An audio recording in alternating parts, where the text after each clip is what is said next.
what is the power of Krishna? Is karma the biggest arsenals that everybody should possess? What is the role of incarnation? हमारे अंदर बहुत सारे अनगिनत questions हैं। तो बहुत सारे लोग जो भगवद गीता को समझ लिए या थोड़ा सा समझ लिए वो अपना इंटरप्रिटेशन देते हैं। जो लोग नहीं समझ पाए वो बोलते हैं ये भगवान कृष्ण ने कुछ बोला होगा, हमें कुछ समझ में आ रहा है, कुछ समझ में नहीं आ रहा है। तो आज हमारा जो सेशन है where we will try to dig deeper into the core concept of Bhagavad Gita. What is the real knowledge hidden within the Bhagavad Gita? हमारे साथ आज एक एक्सपर्ट है विश्वनाथ आयर जी, जिन्होंने एक्सटेंसिव रिसर्च किया on this subject.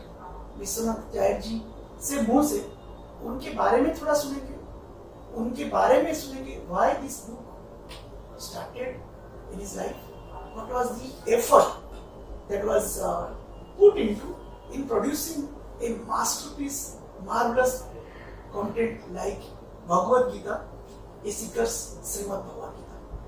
Over to you, sir. Namaste. Thank you very much for giving me this opportunity to speak on a subject which did not exist in my life 10 years ago. So, I would like to basically tell you about the genesis of the document, how it happened. So,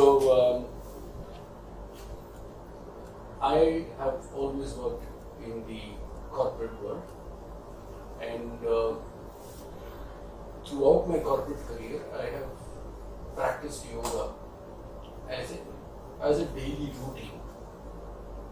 Sometime in 2008, a gentleman sent me an email saying that, "Do you know Yogacharya Sundaram?"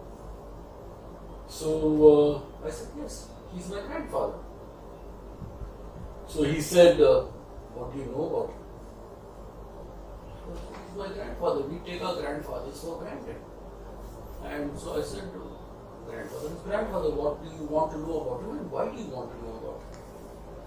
So he said, "Look, your grandfather wrote the world's first book on yoga." So I was shocked, to say the least. I wasn't expecting this. So I said, "Is that so?"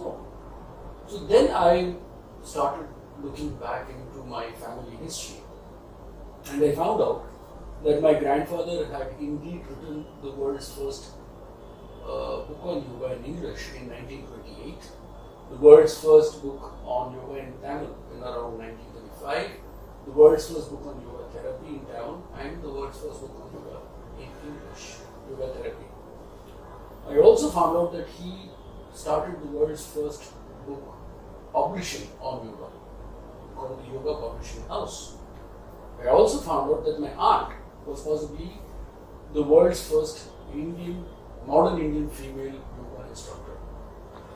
So suddenly, from nothing, I had a huge heritage. आपको पता ही नहीं था, अचानक आप corporate में काम कर रहे थे, अचानक आप बोले मैं कस्टोडियन हूँ। Is this so? This whole thing had suddenly become something that was bigger, because also my grandfather started South India's oldest yoga class in 1921. So suddenly I was confronted with a reality, a heritage which I never knew existed. So what I did was, I realized that I had to do something about it, and so I started. I had been blogging until then. I made a website called the www.schoolofyoga.in. So the first three categories were asanas, pranayama, and yoga therapy, which I quickly filled up because they were all resident inside. So another thing was, I had been watching these people teaching and practicing and counseling, and deep inside my psyche that had all got embedded, and all of a sudden it all found expression, and I very quickly was able to write all the asanas, pranayama, and yoga therapy. But I realized another thing. In the process, a lot of the people who had learned under my grandfather came back with a different form of yoga. In those days, I don't know how it is now, because you had to get a certificate from an American institute called Yoga Alliance to teach. And I found it very odd. I said that this thing is resident in Bharat. Why should we ask someone else to, or get a certification from someone else on our own resident knowledge system? So I said I need to now make a systematic understanding of each of the terminologies that we use in Yoga Vidya. And I started defining dharma, asmita, karma, guna, and all these terms in as scientific a methodology as possible. And when was this started approximately? Between 2012 and 2016. Then what happened was, in 2015 or so, my mother had gifted me a Srimad-Bhagavadgita when I was 15 years old. And that had its pride of place, but it was never opened. One day I was opening it, and then I realized that each chapter was a yoga. And I said, my goodness, the Srimad-Bhagavadgita, which is the backbone of Bharat's thought process, is actually a book of yoga.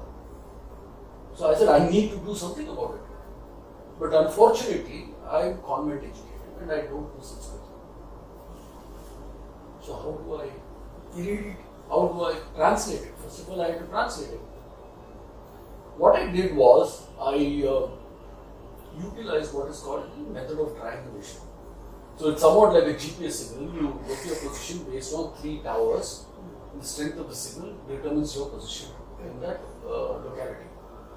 What I did was, I took the Srimad-Bhagavadgita, took a dictionary and translated it.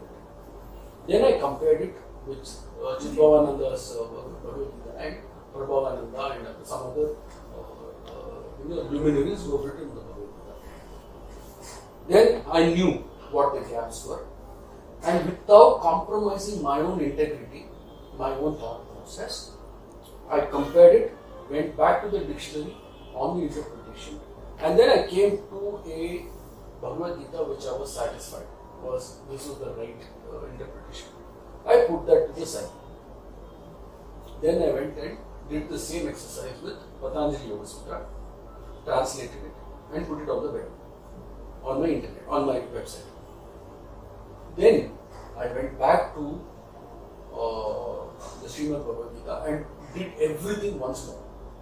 I took the book, translated it, and then I compared it. Then compared the old and the new translation, and then I came to one translation, which I again put to the side. So 3 बार आपने almost you did that 3 times. Then I did the Hatha Yoga Pradipika, and then I came back to the Bhagavad Gita. Now you might ask me this question: why did you do Srimad Bhagavad Gita thrice, whereas you did Patanjali Yoga Sutra only once and Hatha Yoga Pradipika only once? It's because both Hatha Yoga Pradipika and Patanjali Yoga Sutra are very straightforward. It is an instruction manual. You have to do like this, like this, like this, like this, like this. However, the Bhagavad Gita, the Srimad Bhagavad Gita, is a story. It is in the form of an instruction given by a teacher to a student. So it becomes very interpretative. It is not an instruction. So one cannot assume anything there. You have to actually go into the depths of the interpretation and try and understand what Sri Krishna would have been saying to Arjuna. So you have to put yourself into go take yourself back to 3100 BC when the battle actually happened.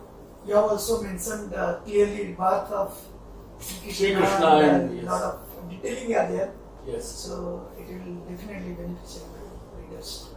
So then what happens is that once I had done that, then I had to write I did the diacritics. And if you see the diacritics, I have simplified it in terms of like a story. It is somewhat like, if you read the diacritics, you realize that the actual translation of the of the verses, it is like some friend telling another friend while sitting in a Mumbai local from Dahisar to Bombay Central. It is like a colloquial way of talking.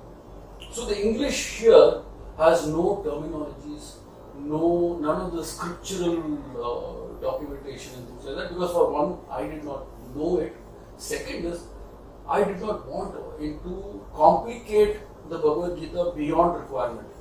So I simplified the way in which it was texted, written and things like that, and I allowed the language to become a very simple, colloquial, terminology free. Then you can't escape terminology here, but I've minimized it, or if I have given meanings in English in the writer text.